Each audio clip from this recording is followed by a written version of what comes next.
Hello my dear friends, एक बार फिर से आप सबका टारगेट गुरुकुल में स्वागत है। Friends, Shibli national PG college में जो भी student MSc math entrance exam देना चाहते हैं इस बार, उनके लिए ये वीडियो मस्ट इम्पॉर्टेंट है। मैं इस वीडियो में आपको ये बताऊंगी कि शिबली नेशनल कॉलेज में मैथ एंट्रेंस एग्ज़ाम में किस किस टॉपिक से ज़्यादा क्वेश्चंस पूछे जाते हैं और किस टाइप के क्वेश्चंस होते हैं।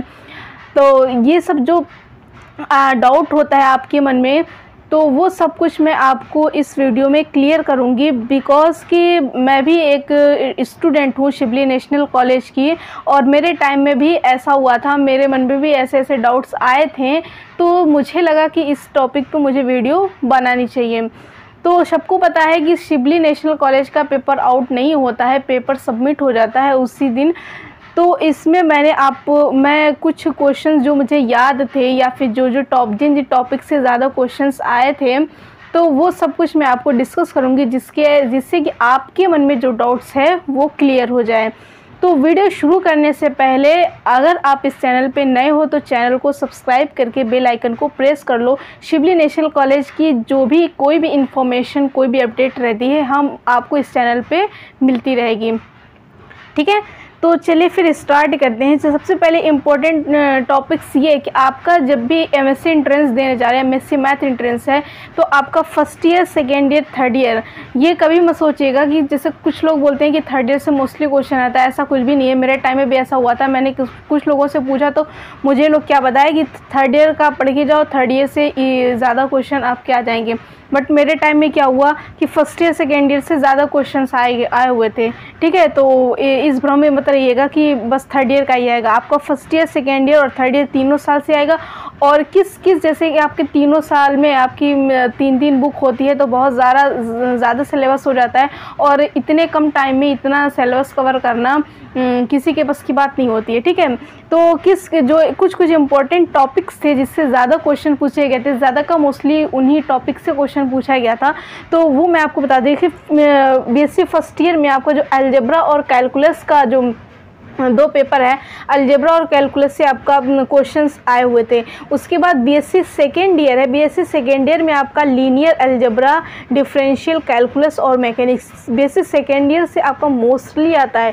ठीक है ना, बीएससी सेकेंड ईयर का जितना भी है आप उस बीएससी सेकेंड ईयर में का अच्छे से पढ़ के जाइएगा। तो इसमें लीनियर अलजेब्रा से भी क्वेश्चन आया हुआ था, डिफरेंशियल कैलकुलस से भी आया था और मैकेनिक्स से भी आया था।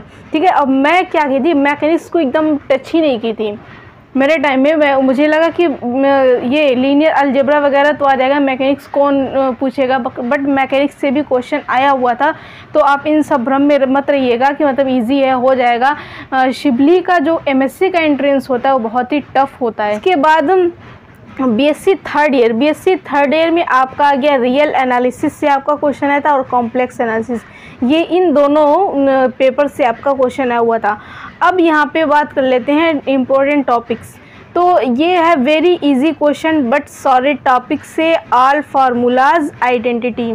ठीक है, क्वेश्चंस आपके बहुत ही डिफ़िकल्ट नहीं थे, सब फार्मूला बेस्ड था, सारे टॉपिक से था, और सब क्या था, फार्मूला बेस्ड था। आपको जितने भी आइडेंटिटीज़ होती हैं उस पे बेस्ड था। जैसे कोई भी नॉर्मल फार्मूला ही पूछ देता था, कोई आइडेंटिटी आपकी, कोई फार्मूला है तो नॉर्मल। ठीक है, उसके बाद no longer questions calculation type, कोई भी लॉन्गर क्वेश्चन नहीं था, कैलकुलेशन टाइप कोई भी क्वेश्चन नहीं था। उसके बाद है more questions BSc second year से। ठीक है ना, मैंने क्या बोला, बीएससी सेकेंड ईयर से सबसे ज़्यादा क्वेश्चंस पूछा गया था। और very important BSc second year का डिफरेंशियल इक्वेशन। ठीक है, डिफरेंशियल इक्वेशन से बहुत ज़्यादा क्वेश्चंस पूछा गया था मेरे टाइम में। सभी टॉपिक्स, ऑल टॉपिक, आप डिफरेंशियल इक्वेशन का सभी टॉपिक्स तैयार कर लीजिएगा। उसके बाद इंपॉर्टेंट था linear algebra, BSc second year का लीनियर अलजेब्रा। लीनियर अलजेब्रा में आपका वेक्टर स्पेस, मैट्रिक्स और लीनियर ट्रांसफॉर्मेशन, ये आपका लीनियर अलजेब्रा का ये 3 टॉपिक जो है बहुत ही इंपॉर्टेंट है। इसको आप अच्छे से तैयार करके जाइएगा। और मैकेनिक्स में ऑल टॉपिक्स। ठीक है, उसके बाद बीएससी फर्स्ट ईयर में क्या इंपॉर्टेंट है आपका, अलजेब्रा इंपॉर्टेंट है। अलजेब्रा में क्या क्या पढ़ना है आपको, ग्रुप थ्योरी पढ़ना है, उसके बाद सीक्वेंस और सीरीज़, ये 2 टॉपिक आपके इम्पोर्टेंट हैं। उसके बाद बीएससी थर्ड ईयर में आपको क्या क्या पढ़ना है। बीएससी थर्ड ईयर में इम्पोर्टेंट है आपका रियल एनालिसिस। रियल एनालिसिस आपको अच्छे से तैयार करके जाना है। रियल एनालिसिस में क्या क्या पढ़ना है, आपको सेट थ्योरी पढ़ना है, इन्फीमम सुप्रीमम पढ़ना है सेट थ्योरी में, कॉम्प्लेक्स में आपको क्या पढ़ना है, एनालिटिक फंक्शन और पोल। ये इतना हो गया इम्पोर्टेंट। जैसे मैंने first year second year third year का पेपर्स बता दिया।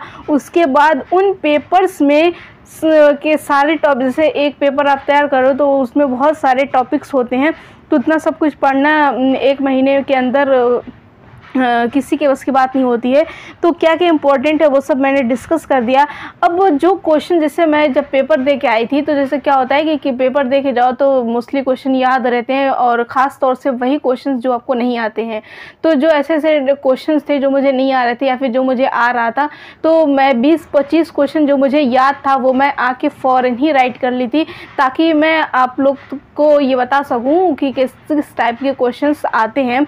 तो वो मैं आपको नेक्स्ट वीडियो में ये सारे क्वेश्चंस आपको बताऊंगी और आपको दिखाऊंगी कि इस तरह के क्वेश्चंस पूछे गए थे, जिससे आपको आइडिया हो जाए।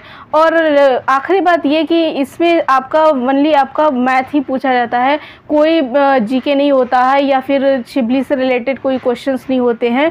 तो इन सब भ्रम में मत रहिएगा, बस मैथ के ही क्वेश्चंस होते हैं। 100 नंबर का पेपर होता है, 100 क्वेश्चन होता है।